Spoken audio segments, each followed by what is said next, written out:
Es mi familia paterna. Esa es mi tía, esa soy yo, ese es mi hermano, mi primo, el papá de mi papá y ella es Mariana. Es Mariana de 18 y Karina de 9, del 2012. Esa edad tenía mi güerita cuando ya no la vimos después, no la volvimos a ver.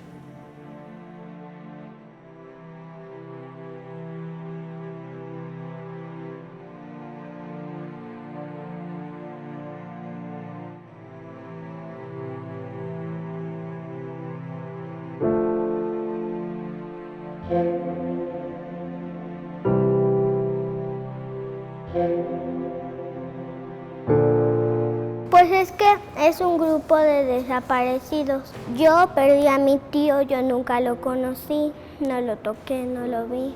Hasta que nací y ya mi mamá me empezó a contar, mi abuelita, de que tú tuviste un tío que nunca lo conociste.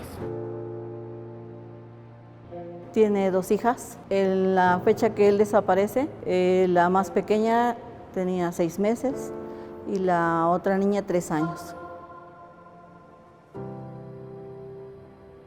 Íbamos y jugábamos que fútbol, que a los juegos, que al parque, y salíamos a los parques. Era lo más frecuente que hacíamos, salir a los parques. Mi tío. ¿Tu tío? ¿Cómo te enteraste que estaba desaparecido? Porque me dijo mi mamá ¿Qué te dijo? que estaba desaparecido. Desaparecida, una persona desaparecida. Bueno, pues una persona desaparecida es como una persona que se pierde, que tienen que ir a buscarla por varios años o varios días, pero hay en un punto que puede ser encontrado y hay un punto en que no. También hay veces que a veces aparecen, pero ya no como los queremos. Tenemos niños de 10, 11 años que ya son expertas o expertos en el tema de desaparición de personas porque les toca, la vida les obliga a informarse y a entender lo que está pasando en México. Hay otras niñas y niños que se unen a los procesos de búsqueda, a las actividades políticas de los colectivos.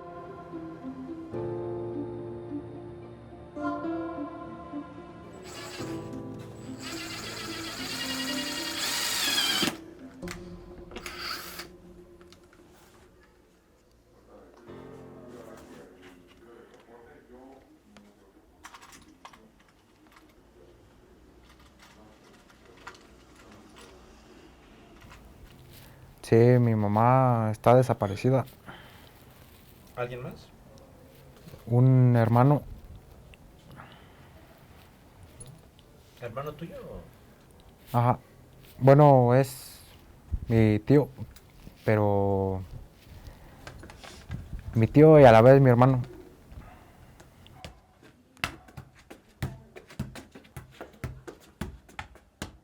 Pues me han contado que se lo llevó a la policía y él estaba en una fiesta. Él nunca iba a las fiestas. Un día la invitaron a una fiesta en el Infonavit 2, una colonia de aquí de Pátzcuaro, muy cerca de aquí, a una casa donde al parecer habían malas personas. Llegó la policía a controlar la fiesta, pero se llevaron a 11 chicos de la fiesta, entre ellos mi hermana. Eran 2 mujeres y los demás eran hombres.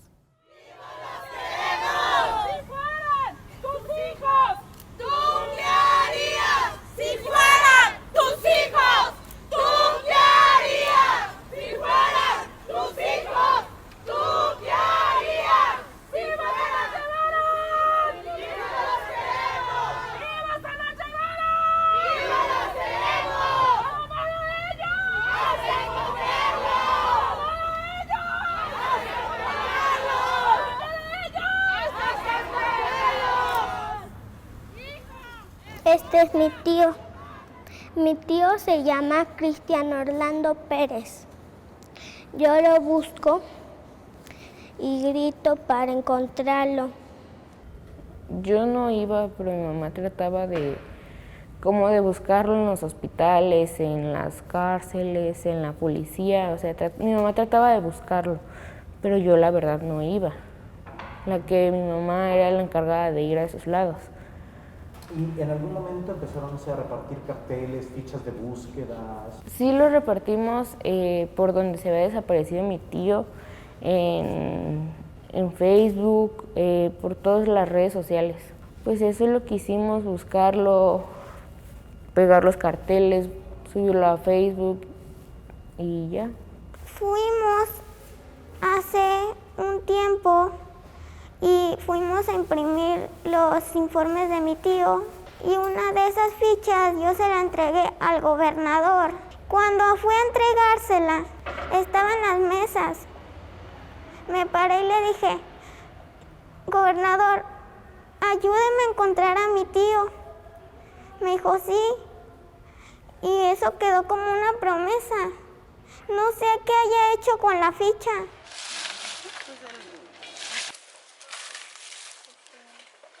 Yo creo que primero hay que recordar que el tema de niños, niñas y adolescentes dentro de la búsqueda, tanto como víctimas como buscadoras y buscadores, está muy presente desde la ley. Es un eje central de la ley en materia de desaparición y por eso mismo se obliga a hacer un protocolo específico, adicional, para ellos. Cuando se estaba construyendo el protocolo, este proceso de participación, no se puede decir consulta, ¿no? Pero de participación en donde el protocolo se presentó ante distintas personas o instancias expertas, pero después se presentó también con niños y niñas, ¿no? Era un pedazo de la validación importante. La desaparición de niñas, niños y adolescentes es otra pandemia en México, una muy fuerte y que ha sido minimizada e ignorada durante mucho tiempo.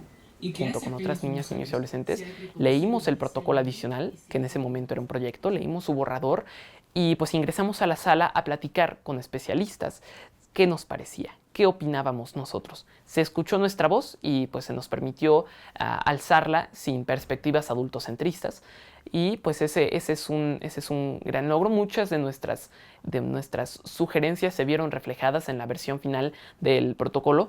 Pero hubo un foro específico para hablar con las niñas, niños y adolescentes, para escucharles qué tenían que decir, qué tienen que decir.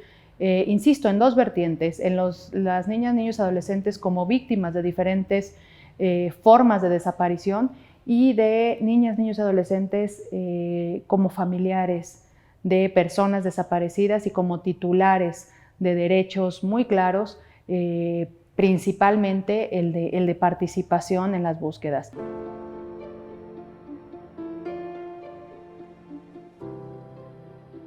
Sí, cuando tienes esta edad, o de los 12 yo creo para arriba, es un limbo.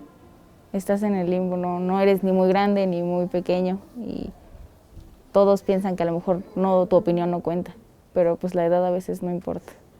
Las niñas, niños y adolescentes estamos atentos a todo. Escuchamos varias cosas que dicen los adultos. Siempre de alguna u otra manera nos enteramos, aunque no entendamos muy bien los temas de algún acontecimiento. Pues a mí me hubiera gustado que pues me hablaran las cosas pues con la verdad, ¿no?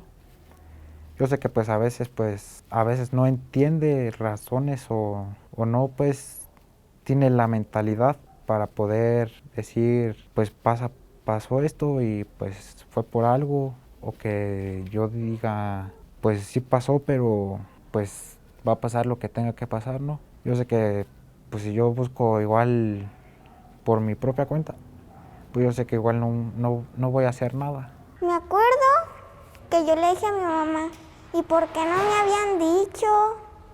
Me enojé. También pues me sentí triste. Les dije que yo no le iba a decir a nadie porque me dijeron, no le vayas a decir a nadie de esto. Y obvio yo me quedé callada, no dije a nadie. Ahorita nunca, desde que desapareció, hasta ahorita nadie ha sabido. El silencio y no explicarles lo que está pasando puede dejar un efecto más desestructurante todavía en los niños y en las niñas, porque observan a los adultos, sienten el dolor, aunque ni siquiera se pronuncia, aunque la familia decida llorar a escondidas en otro lado, aún así deja un impacto en los niños y en las niñas. Y ahí es importante tomar en cuenta su derecho de saber. El derecho a saber es un derecho humano, no solo para adultos, sino también para niñas, niños y adolescentes.